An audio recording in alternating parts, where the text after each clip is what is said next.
व्हायचं नाही. येईल तेवढा हरभरा, येईल तेवढा गहू काय, आणि येईल तेवढी तूर. कापूसच असला तर कधी मधी चक्कर, पण बाकी सगळा वेळ इथं संस्थेवर येऊन बसायचं. त्रास द्यायला नाही बरं का, उग जेवाय नाही. काही काम आहे का, काही सेवा आहे का सांगा. विठ्ठल विठ्ठल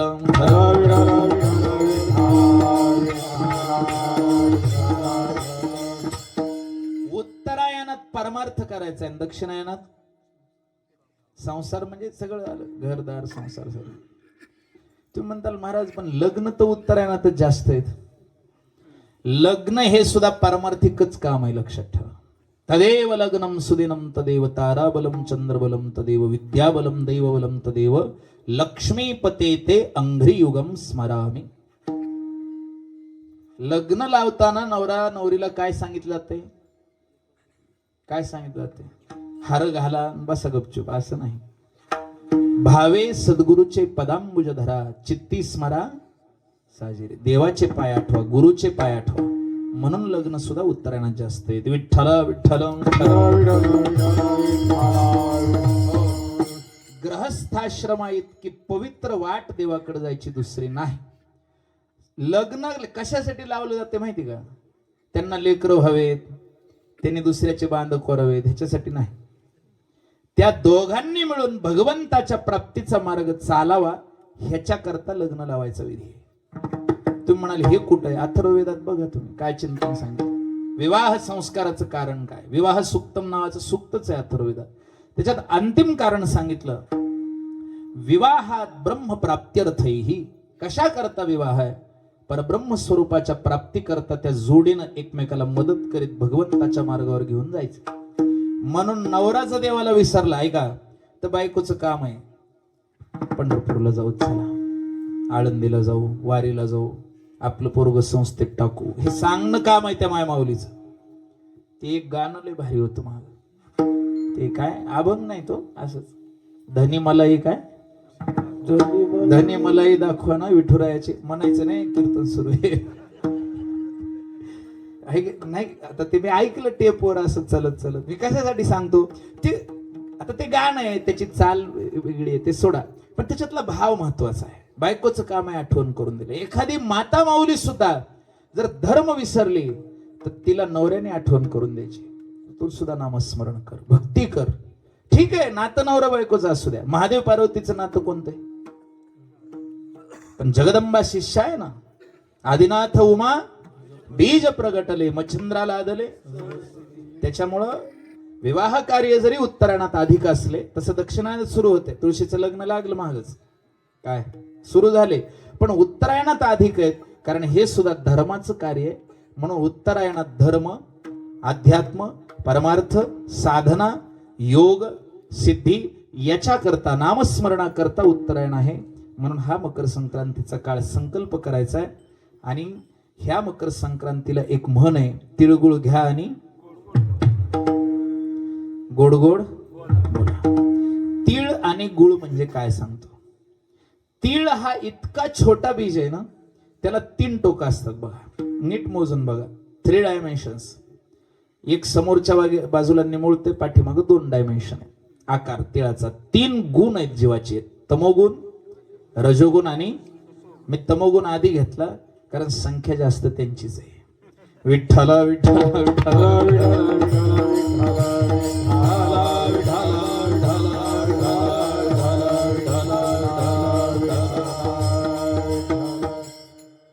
बघा.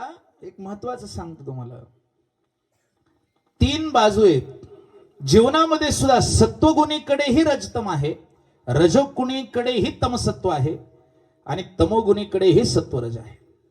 फक्त अंशात्मक परिवर्तन. सत्वांश अधिक असला की तो सात्विक आहे, रज आणि तम कमी प्रमाणात आहे.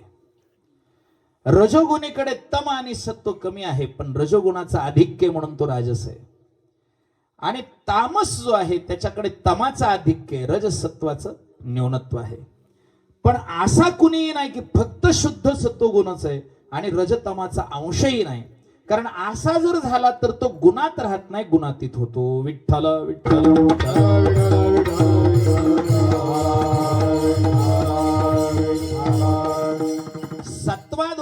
ज्ञानाचा संचय. सत्वात संजायते ज्ञानम. सत्वामुळे प्रकाशाची प्रवृत्ती आहे, प्रकाशांच्या प्रवृत्तींच्या, लक्षात ठेवा. आणि मग सत्वगुणीला नियम पाळावे लागत नाहीत, ते आपोआप पाळले जातात. जे पाहू नये ते डोळेच पाहत नाहीत, जे करू नये ते हातच करत नाहीत, जिकडे जाऊ नये पाय तिकडे नेतच नाहीत. हे सत्वगुणीचं वैशिष्ट्य आहे. पण सत्वगुणी फार कमी आहेत.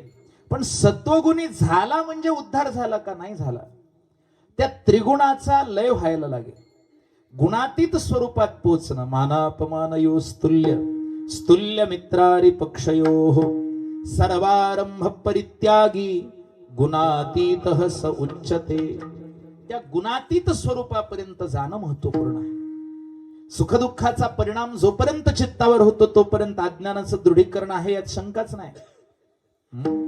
दुःखेषु अनुद्विग्न मनः सुखेषु विगत स्पृहा वीतराग अभय क्रोधा स्थित धीर मुनिरुच्यते.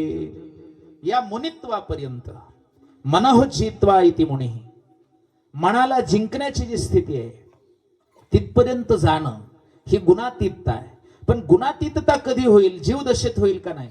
आणि जोपर्यंत जीवदशा आहे तोपर्यंत ह्या त्रिगुणातच आपल्याला फिरावं लागतं. प्रकृतीर गुणसंयोगात आणि प्रकृती जन्यजनक भावाने रजोगुणातून पुढे सत्वगुण येणारच आहे. सत्वगुणात कारण जनित कर्तु प्रकृती हे असं सूत्रच आहे महर्षी पाणिनींचं अष्टाध्यायीमध्ये. जनित कर्तु प्रकृती हे ते म्हणतात प्रकृती जन्यजनक भावापन्नत्वे सती चालते. कर्ता म्हणून जीव स्वतंत्र आहे. ब्रह्मसूत्रामध्ये सूत्र काय? उपलब्धिवत अनियमात. तुम्ही भोगा करता ज्याप्रमाणे पराधीन आहात त्याप्रमाणे तुम्ही कर्ता म्हणून पराधीन नाहीत. पण अष्टाध्यायीतलं अजून एक सूत्र, त्याचा थोडा दार्शनिक भाव सांगतोय मी. ते सूत्र आहे वेगळ्या अर्थाने, पण मी दार्शनिक भाव सांगतो. स्वतंत्र कर्ता हा. कर्ता स्वतंत्र आहे. कर्ता हा कसा असतो? स्वतंत्र असतो. मग कर्ता जरी स्वतंत्र असला तरी जीवाच्या जीवदशेची आत्यंतिक निवृत्ती झाल्याशिवाय त्याला त्रिगुणातून बाहेर पडता येणार नाही. का? कारण की हे जे त्रिगुण आहेत ते प्रकृतीर गुण संयोगात, प्रकृती परिवर्तनशील आहे, ते बदलत जातात. रजातून तमात, तमातून सत्वात, असं चालतच राहणार आहे. मग याच्यातून कधी बाहेर पडता येईल? एकच उपाय आहे. जेव्हा या त्रिगुणाच्या बाहेर जाऊन हा जीव आपल्या मूळ असलेल्या स्वस्वरूपाला, ब्रह्मस्वरूपाला प्राप्त करेल. जीव ब्रह्मैक्य होईल. ते ब्रह्मस्वरूप परम आनंद स्वरूप आहे. विज्ञानमानंदम ब्रह्मेती. तो आनंद, त्याला उपमा गुळाची आहे.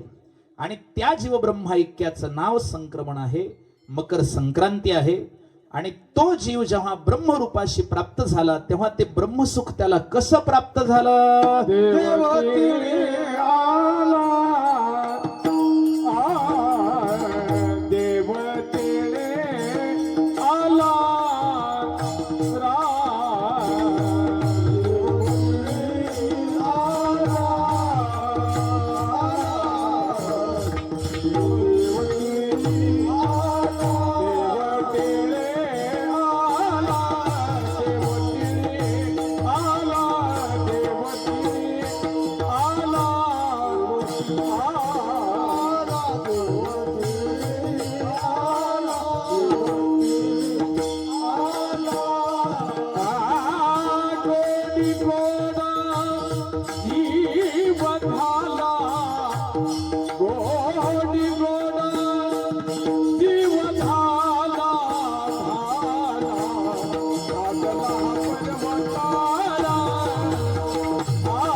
आला. गोडे गोड जीव. जीव ब्रह्मैक्य घडलं कसं? जीव ब्रह्मस्वरूपापर्यंत पोहोचू शकत नाही, जीवात ती क्षमता नाही. कारण जीव कसा आहे? अल्पज्ञ, एकदेशी, अल्पशक्तिमान, परिच्छिन्न, व्यावृत्त स्वरूप. पण परब्रह्म स्वरूप भगवंत येऊ शकतो, कारण तो सर्व शक्तिमान आहे, कारण तो सर्वज्ञ आहे, सर्व व्यापक आहे. म्हणून भगवंताची व्याप्ती दाखवली. आलं कोण? देव तिळी आला. भगवंतच या उपाधीच्या स्वरूपामध्ये व्याप्त आहेत, हा तत्व साक्षात्कार झाला. तिळी आला. तिळी म्हणजे रजतम सत्वयुक्त प्रकृती. ही प्रकृती उपाधी रूप नाही, या प्रकृतीच्या उपाधीच्या आत असलेल्या त्या परब्रह्म स्वरूपाचा साक्षात्कार त्यांना झाला. ही उपाधी मिथ्या आहे हे लक्षात आलं. हा विश्वाभास केवळ मिथ्या आहे हे लक्षात आलं. मग मावळवीत विश्वाभासू नवल उदयला चंडांशु अद्वयाब्जिनी विकाशु वंदू आता. ते ब्रह्मैक्य जेव्हा साध्य झालं, जेव्हा तीळ म्हणजे ही प्रकृती, तीळ म्हणजे हे जगत, जगत रूपी उरलंच नाही, भगवत रूप झालं. गोडे गोड जीव. कारण तिळण गुळ एकत्र जर केले तर असे घट्ट होऊन बसते फिटिंग, की पुन्हा की तिळही गोड होतो. गुळ तर कसा आहे? तो पहिलाच गोड आहे, पण तीळ सुद्धा कसा झाला? गोडे गोड जीव झाला. ही प्रकृती प्रकृती रूप राहिली नाही, जगत जगत रूप राहिलं नाही. मग कसं झालं? ईशावास्याचा प्रथम मंत्र पहा.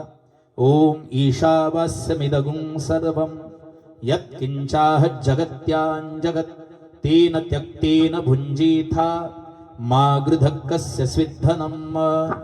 ईशावास्यम इदगुं सर्वं. हे समस्त ही श्री वासुदेव, जगतच ब्रह्मरूप झालं, ही सृष्टीच देवरूपी झाली, हे ब्रह्मांडच पांडुरंग रूपी झालं. देव तिळी आला आणि गोडे गोड जीव झाला. एक सांगू, संसाराच्या कणाकणात देव व्यापला हे ज्या दिवशी तुम्हाला कळलं, त्या दिवशी देवच कळलं. कारण तो किती सूक्ष्म आहे. अनोरणीयान महतो महियान. अणुपेक्षा सूक्ष्म आहे भगवंत, कणाकणात व्यापक आहे. मग कणाकणात व्यापक असलेल्या भगवंताचं स्वरूप कळणं म्हणजे देव तिळी आला.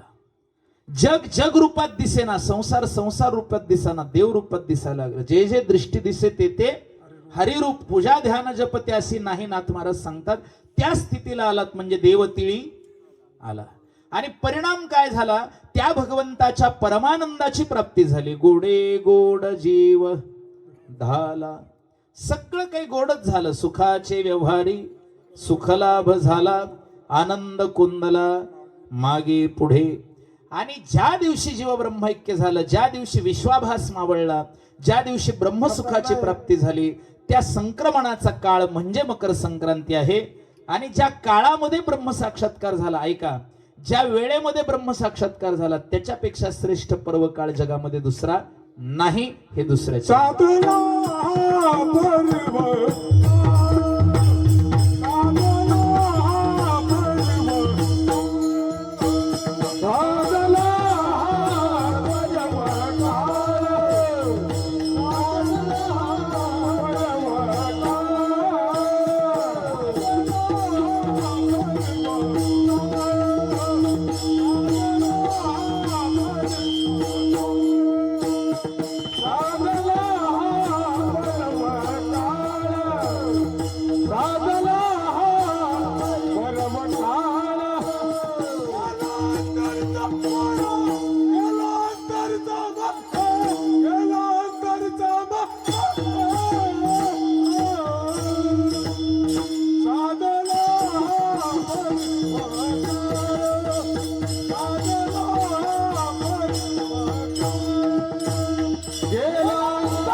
पर्वकाळ.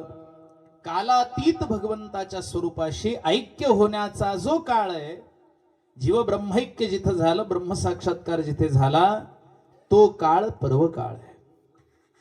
पर्व वेगळे आहेत. गुढीपाडव्याला आपण पर्व म्हणतो, दसऱ्याला पर्व म्हणतो, हे पर्व वेगळे. पण खरा पर्व काळ कोणता आहे? ज्या दिवशी ब्रह्मस्वरूपाची प्राप्ती झाली, भगवत तत्वाचा साक्षात्कार झाला, त्याच्यापेक्षा मोठा पर्व काळ आहे का जगात? म्हणून साधला हा पर्व काळ. जीवाचं ब्रह्मरूपत्व होणं, जगताच्या बद्दल भगवत दृष्टी होणं, हा पर्व काळ साधला. आणि परिणाम काय झाला? गेला अंतरीचा मळ. अंतरीचा म्हणजे मळ होता का? लय मळ आहे आपल्याकडं. महामळे मन होते जे गाधले, शुद्ध चोखाळले स्फटिक जैसे. ही अशुद्धता अज्ञानाची निघून गेली. अज्ञानाची अनिदा घोरत होतो बदबदा, विश्व स्वप्नाचा धंदा देखत असो. ह्याच्यातून बाहेर पडलो म्हणून गेला अंतरीचा मळ. आणि नुसता मळ गेला असं नाही, नुसता अज्ञान गेला असं नाही. जीव म्हणून ज्या कर्मबंधनात अडकलो होतो, पाप केलं की दुःख भोगायचे, पुण्य केलं की सुख भोगायचे, त्या कर्माच्या बंधनातून बाहेर पडलो. मग पापाचाही परिणाम झाला नाही. तुका म्हणे आम्ही झालो अग्निरूपन, लागो नेदो पाप पुण्यांगा. अग्नीमध्ये सगळ्याच गोष्टी भस्म होतात, है की नाही? अपि चेदसी पापेभ्यो सर्वेभ्यो पापकृतम, सर्वं ज्ञान प्लवेनैव व्रजिनम संतरिष्यसे. त्याप्रमाणे आमच्याकडे पापाचाही परिणाम उरला नाही, पुण्याचाही नाही. कारण या दोन्हीच्या पलीकडे पोहोचले. फक्त या संक्रांतीचं स्नान म्हणजेच अज्ञान रूपी मळ घालून शुद्ध झालो आणि पाप पुण्याचा संबंध संपला. पाप पुण्य गेले, पाप